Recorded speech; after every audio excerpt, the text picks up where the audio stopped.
Okay, folks, we just wrapped up the Screen Actors Guild Awards here just a few moments ago, and the big takeaway tonight was Everything Everywhere All at Once went 4 for 5.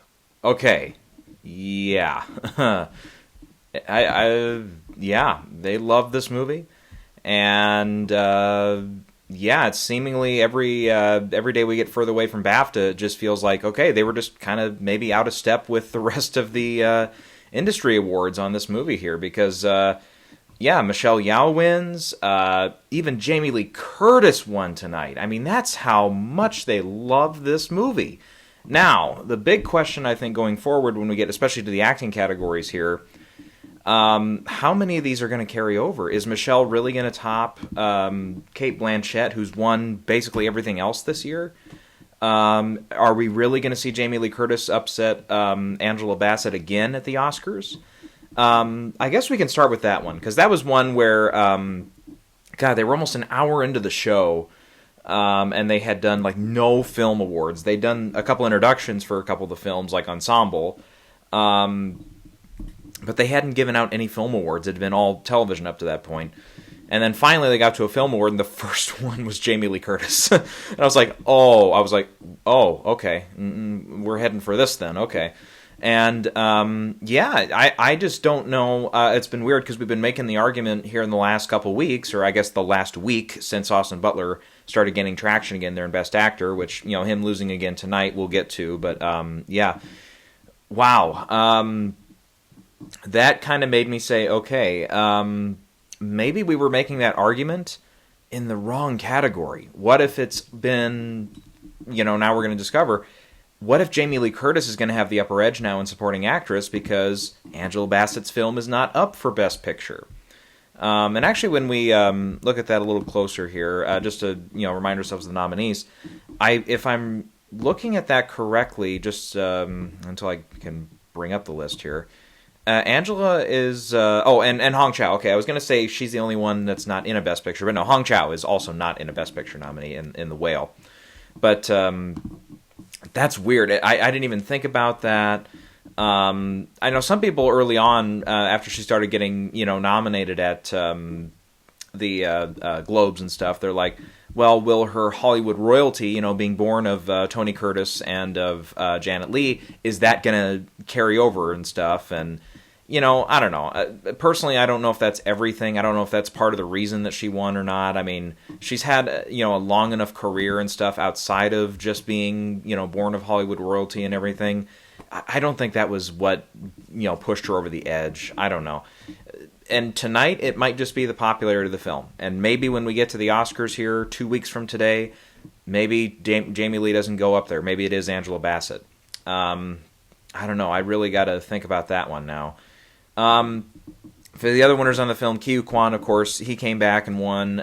Yeah, that did not surprise me at all. I think, again, Keegan was Barry Keegan winning on BAFTA stage last week was very much a hometown favorite thing. So he's a very safe bet for supporting actor. I don't really put any doubts into him repeating.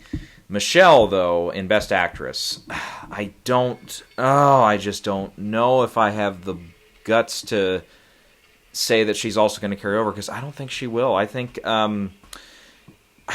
Cate, is still going to win here.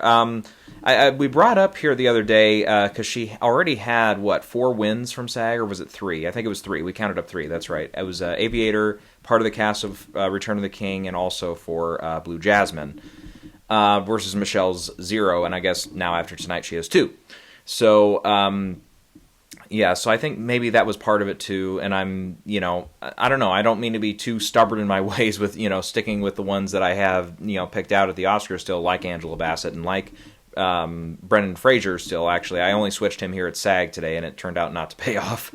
But Michelle, yeah, I'm probably not going to switch to her at the Oscars in the meantime here. And nothing against her, I just think, I don't know, I mean, between the two of them, boy, for like which one I feel had the better performance, that's a tough call. I mean, they're both excellent. They're both, you know, on the top of their game playing this.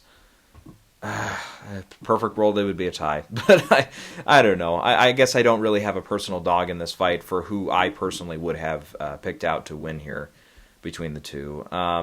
They're both so damn good in their movies and in their separate roles and stuff that I don't feel like I have a solid answer to that. Yeah, so Brendan Fraser won again tonight. He's back on it. So now it's a kind of even split between Globe, Critics' Choice, BAFTA, and now SAG, 2-2 each to Austin Butler and to Brendan Fraser. And again, I'm a little wary of that because there is the big overlap between voters between BAFTA and the Oscars. Again, from my records, it's a little bit bigger than the overlap between SAG and the Oscars. So we'll see. Again, The Whale is helped, even though it's not in screenplay. It's helped that Hong Chow is in there. Elvis only has the one acting nomination. It is Austin Butler, who hasn't really, outside of just being, lauded for the performance and stuff, and, lauded for being able to really envelop the role of Elvis and make it work instead of just, playing Elvis like Bruce Campbell did in Bubba Hotep, just as an example. Yeah, and that's, compare that, I'm just throwing that one out. There's, dozens of people who have played Elvis, I'm sure, but in various formats. But not to mention the millions of impersonators out in Vegas. We're not going to go there, but no. I think with that, it's weird too, because one thing I don't know if I've mentioned this on camera or not, but the whole thing about Q Kwan and Brendan Fraser, both of them are kind of comeback stories this year, and part of me just personally is not sure if the Oscar voters are going to go for two comeback stories in the same year. I mean, and maybe that's just a superstitious thing for me, but I don't know. I just don't know if that's going to happen. It's something I, kind of just tucked away in the back of my mind, and I didn't really, bring it up since, but it might just happen, and we'll just, say, okay, that's just what it turned out to be, but yeah, I think that's going to be interesting to see if that carries over, but yeah, for right now, I'm going to stick with Brendan Fraser for Best Actor. I just think with the emotion that he puts into his speeches and stuff and all that, the viral moments and everything, I think that's going to be enough to carry him over. Again, I know he's not in a Best Picture nominee, and that, that's tough. Another thing, too, and again, I was kind of mentioning it last time, is the timing of the ceremonies this year. This time, SAG is going to be the one that leads us into the Oscars. So let's see, even though I'm maybe not going to make that argument in all the categories tonight, but let's see if maybe that helps the momentum wave go back into Brendan his favor versus, going into Jamie Lee Curtis's favor and going into Michelle Yeoh's favor and all that stuff. I don't know. It's going to be interesting. I just don't picture a scenario where all four of the BAFTA winners all lose on Oscar night and the same winners tonight repeat. Again, the way these award ceremonies have gone recently, especially with the Oscars, you don't win more than 5. And personally, it's like, okay, at this rate, if it wins picture, director, actress, supporting actor, screenplay, we're already at 6. And that's before we get to any tech categories where it's maybe in a big way vying for one of them for film editing possibly.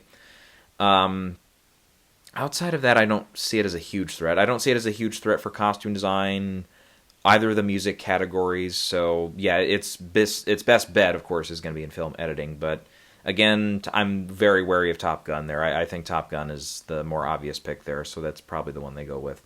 But I don't know. I've been kind of just wrong about that all year so far with the other precursors. So as long as Top Gun doesn't lose the Ace Eddie, and that is handed out next Thursday or something, or this coming Thursday, March the 5th. Okay, that is actually 1 week before the Oscars. Okay, so as long as they don't go with Empire of Light, Elvis, Batman, or Bardo.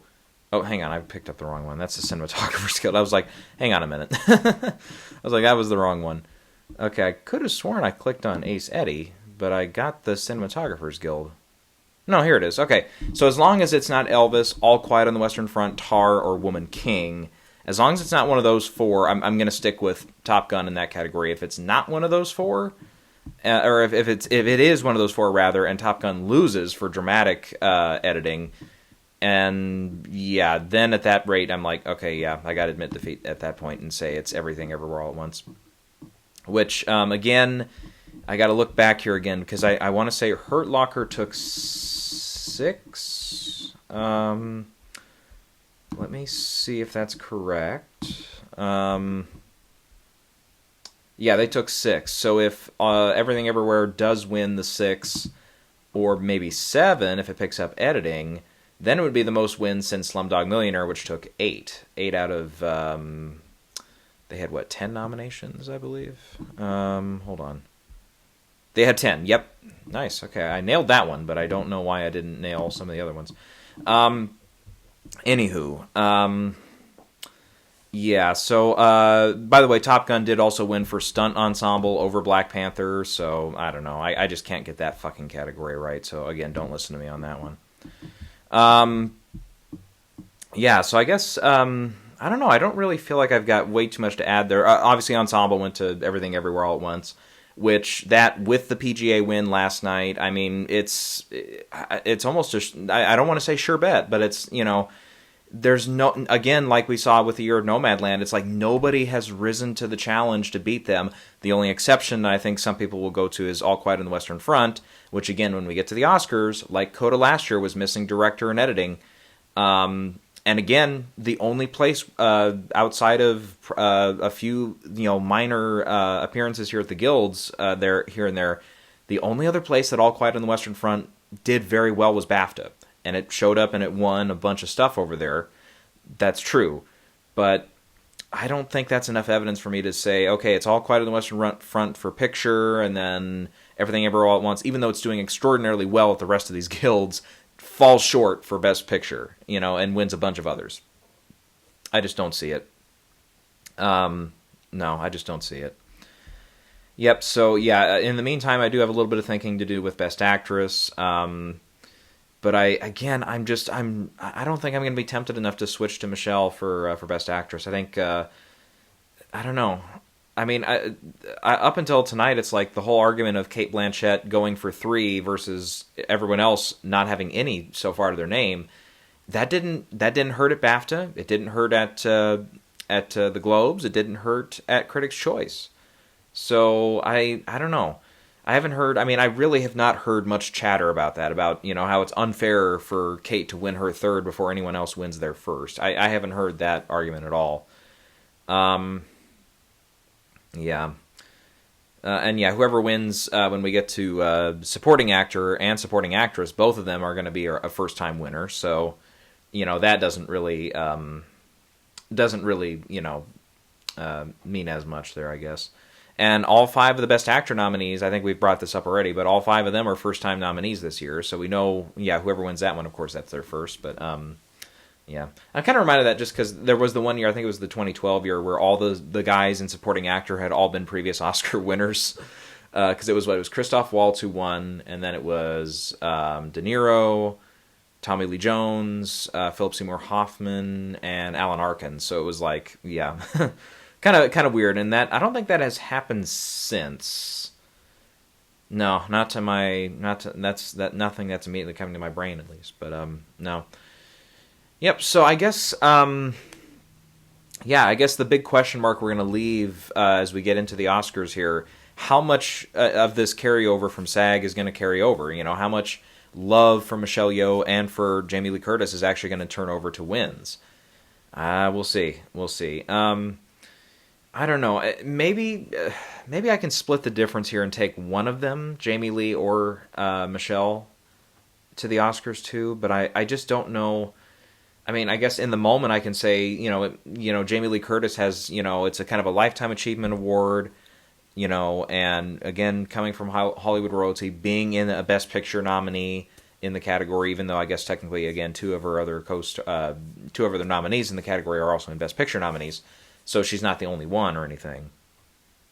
So, on paper it makes sense. Angela Bassett also, I think, does have a lot of goodwill going toward her as well. Black Panther is not only up in this category. It's got, 4 other nominations in the tech categories. Was a nominee last night at PGA, so it's not like, again, it's only been playing in tech categories or anything like that. So, yeah, that's something maybe that might happen. We'll see. And just her speech tonight, too, though, I don't think we need to talk way too much about the speeches, because they were, again, I feel like I say this every year, but it's like, between all the shows, but it's like, yeah, all the speeches were good, but yeah, Jamie Lee's was nice. James Hong at the end killed. That was great. That was absolutely great. And kind of funny, he brought up, what was the name of it? The Good Earth, The Good Earth, which I actually a few years ago I started on a kick of like watching older, some of the first like, from like Wings onward, seeing some of those Best Picture, some of the Best Picture winners where I could find them, and then seeing some of the other like just general Oscar nominees, even if they were only up for like one category, I would if I had access to it, I would watch it, and one of them was The Good Earth. And I know, and he talked about it, and, fairly so. He talked about how, they did cast, American actors. I don't know, I guess I haven't looked into it about whether or not it's true that, like, I guess it'd be, I think it was an MGM production, if I remember right. Let's see. I want to say it was MGM. Yes, it was. Okay, so that would have been Selznick or Thalberg, yeah. He told the story about how the producers or the studio had generally said, no, if you put authentic Asian actors in this, the movie's going to lose money, and they're not good enough to be in the role and stuff. And I was like, ooh, yeah, I don't know. I would hope that's not true, but, it was the 30s. Look how they treated all minorities back then, You look at, outside of Hattie McDaniel, really, who I guess technically did play a slave, but who actually won an Oscar, though. But pretty much every other role for black people back then, if it wasn't a slave, you were playing a servant, a butler. It was very much a servient role that you were playing. So I can't totally say it's untrue. I kind of like to see where that is. Just to see what it is. But I don't doubt it. I don't 100% doubt it. That's for sure. But the point I'm getting to, I did see this one, and I mean, I think the story, it's a good story to tell.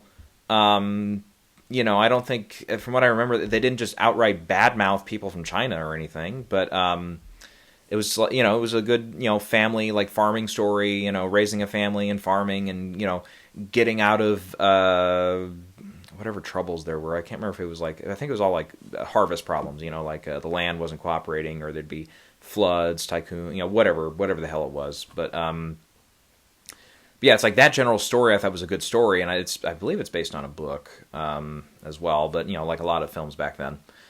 But it's like, hey, you know what? Maybe after mentioning that, I'm like, hey, that's maybe a good opportunity for a mini series or maybe a new film adaptation. Go back, do it authentic this time. Cast 2 Asian leads in it. Set the thing in China. Boom. Do it. And I think you'd make an excellent film.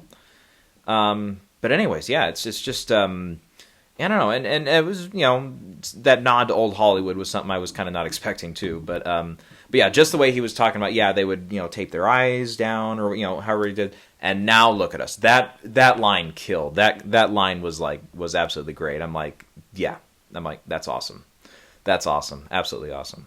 So that was great. Michelle's was nice. Very nice speech. Brendan, yep. Same energy he brought to the Critics' Choice speech. That was great. Hugh Kwan, again, awesome as always. So, yeah.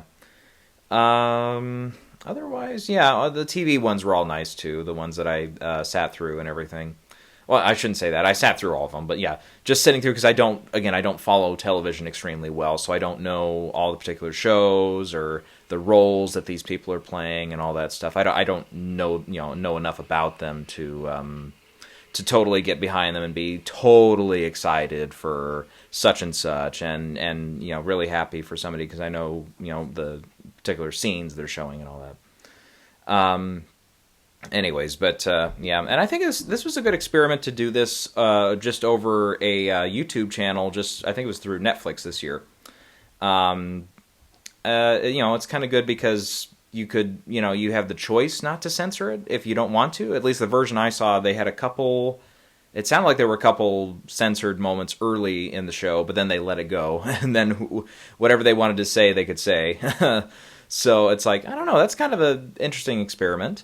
You get to see directly how many people are watching versus, getting the Nielsen ratings, a day or two later or whatever. On top of that, it's like, yeah, if the networks are complaining that not enough people are watching and it's not worth their money, somebody like YouTube or one of the other ones can pick them up, and there you go. Especially something YouTube, which is more accessible. Not whenever they did the Golden Globe nominations, which was through, you had to have the subscription to whatever the fuck it was. That pissed me off. It's like, no, don't do it through a paid subscription. Do it through something like YouTube, very accessible, free. You don't have to pay to get it. Yeah, I'm against that. But no, how they did this worked. It was nice too. There's no actual commercials. They just, in between segments, they would do like just highlights from previous years from SAG, previous speeches and stuff, which I watched a couple of those, not the whole segments, but I'd watch little clips here and there, and then I'd walk away and do something else before they came back and stuff. But yeah, I think the format worked and everything. I wasn't really disappointed in that.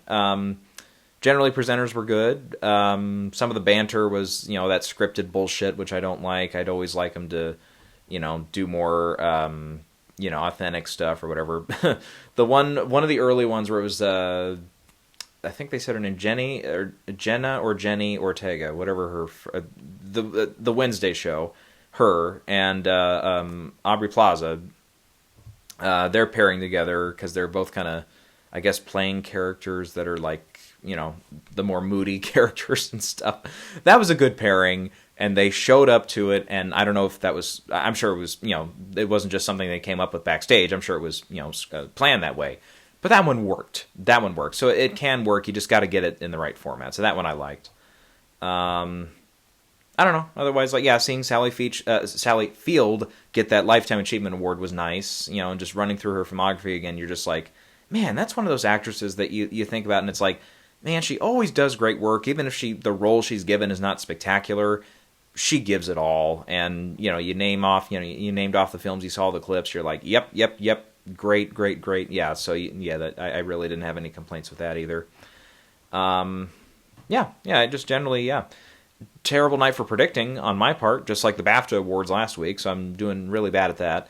But even that being said, it'll be interesting to see if Michelle can carry over some momentum, if Jamie Lee Curtis can also carry over some momentum, and we'll see if maybe Everything Everywhere can pick up multiple acting wins. Okay, give me 1 second here.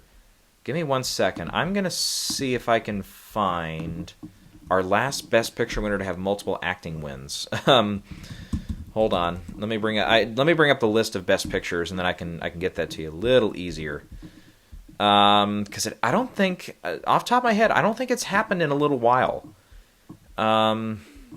Multiple acting wins for Best Picture winner. Let's see. I'm already back to 2017. No. Moonlight just had the one. Let's see. King's Speech just had the one. No Country for Old Men had one. Probably $1 Million Baby, right? Because both Hilary Swank and Morgan Freeman won. That's $1 Million Baby. And that ended up with, I think, 4 Oscars?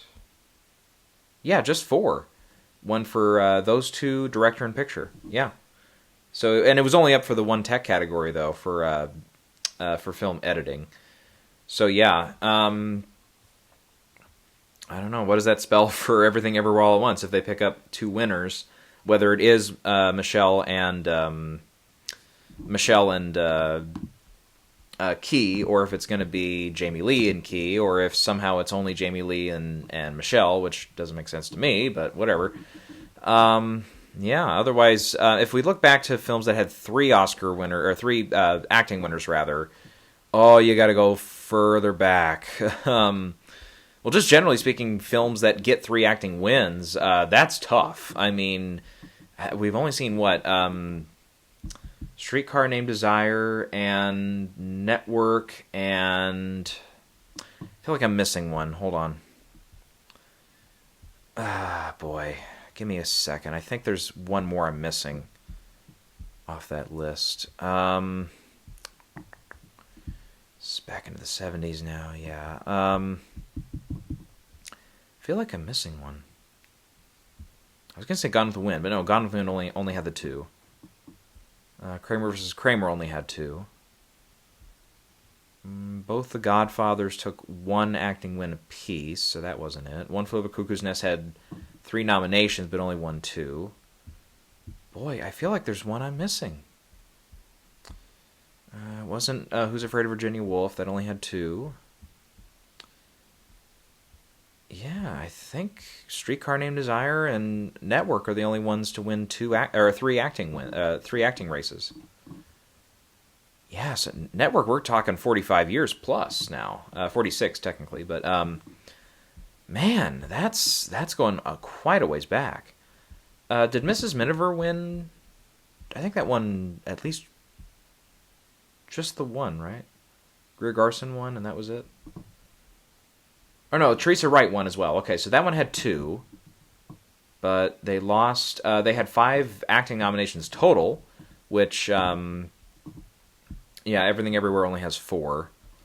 But, let me look back again one more time here just to make sure. We're getting to the earlier years, so back, some of these years they didn't have supporting categories. So, yeah, we know by then, they can't have 3 because they only had 2. So even if if you won both, like it happened one night and stuff like that, that's it. So unless I'm totally blowing it and there's a more recent one that I'm completely forgetting about, no film since Network has won 3 of the acting races. So that would be huge, for sure. I don't. Nothing that recent has won, Yeah, it's been kind of hard recently for films to win multiple acting nominations in the same year. I say that now. There's probably somebody that's shouting at me that there was one recently, but I guess we can peek at that really quick. Whoops, that's the wrong one. Because up to this point, none of us were talking for that one to get multiple wins for the same film. Probably 3 Billboards was the last one, right? Which, funny enough, was the last 3 Billboards won 3 SAG awards, which I think I just looked at the thing because I had to see if, because I was pretty sure Everything Everywhere winning 4 was the most in SAG history, and it was. But it was American Beauty. I just looked it up here, so I'll see what I can recall. But 3 Billboards, and then I think Shakespeare in Love might have gotten 3 as well. So, so you're beating out some Best Picture winners there. Or at least a couple there. I know 3 Billboards didn't win. I know. Still sore about it, but no. No, So I don't know. That's going to be interesting to see if they either one of them can carry over. Because Key, I'm not worried about at all. I know he's got it. He's got it. He might have had it since, I don't want to say March, but he's had it for quite a while. Last March, I should say, but because we're coming up on another month here. But no, I don't. I'm just not 100% sure. So I think really tonight that's the only acting race that completely solidified, because I still think Brendan Fraser gets a little more momentum now, I think, after that win tonight. But I don't think he's got it game, set, and match yet. I don't think it's game over for Austin Butler. Again, he's got the Best Picture nominee, and he's one of only 2 in that category to be in a Best Picture nominee. So that, I think, has to count for something. Now we have the battle of, is it Jamie Lee Curtis's Lifetime Achievement Award or is it Angela Bassett's Lifetime Achievement Award? We've got that battle going on. And then we've got the battle of, can Michelle win her first or is Kate going to win her third? And is it going to matter? Is the math of that going to come into it and affect the race? Big questions for sure. Especially after the PGA win last night for for Everything Everywhere. Yeah, I feel like that's that's in really good shape. And I think did I bring up the point with Nomadland? Yeah, it's like nobody else that year could trump it. It was like we kept getting a couple signs here and there, but it was like none of the films could, if they ever got one singular top award, they couldn't carry that momentum over. And yeah, so far that's the same case in this year. But again, to be fair, All Quiet on the Western Front has not had that opportunity yet. They weren't up for PGA, they weren't up for DGA, they weren't up for SAG. They weren't up. They're not going to be up for really too many other tech categories for what's left of the Guild Awards. So yeah, we're not really going to get a sense of that yet. I wonder if many people though, because it is up for Ace Eddie for film editing, dramatic editing. I wonder if anybody's going to jump the shark and say because it wins that over Top Gun or maybe a couple of the other contenders there, if that's going to be enough to say it's now on track to win Best Picture, because that's the only other sign that they can find. I wonder if anybody's going to jump the shark with that. I don't think so, but we'll see. We've got about a week or so before they decide that one. And, yeah, I don't know. I think that's, I kind of think that's all I got for now. Just a few things to think about with those categories. We'll see what happens with the rest of the guilds here this week, and I think we'll, unless something breaks and it's something that we need to talk about here in the next week, I think we'll wait until the week of the Oscars. So that's going to be from March 6th onward, somewhere in there. We'll check back in and see how I'm feeling about some stuff, and definitely by that point we'll see if we do have anybody out there who is doing the Oscar beat, talking to voters, talking to people within the Academy and saying, okay, what are you feeling? What films are you voting for in which categories and all that? And that doesn't always sway me, but sometimes just seeing enough of that can help move me in the right direction. I say again, the Anthony Hopkins thing. The Anthony Hopkins thing, for whatever reason, just seeing not everybody go with Chadwick, for whatever reason, that helped boost my confidence and say, yep, there is a definite chance that Anthony Hopkins can pull this off. And then I think it was that, and then it was also just the thing with like the Indie Spirits too. Indie Spirits not giving it to Chadwick, they gave it to oh my goodness, for Sound of Metal. Yeah. Shoot, what's his name? Oh heavens, he was great in the film, but yeah, they gave it to him instead of Chadwick as well. So yeah, I'm just gonna have to think about it, guys. I'm just gonna have to think about it. I'm not jumping up and down tonight and saying it's decided. Jamie Lee's winning, Michelle's winning, Key's winning, Brendan's for sure got it. Yeah, unfortunately we're not in a situation like that, but I don't know. Okay, even for a 6 category thing, yeah, I feel like I've gone on a little bit more than I thought I would, but still. That's all I got for now. Again, we'll kind of recoup here after probably, again, unless something else comes up this week, we'll talk about it then. But I think I'll be good until March 6th and onward when we get into that final stretch before the Oscars are handed out.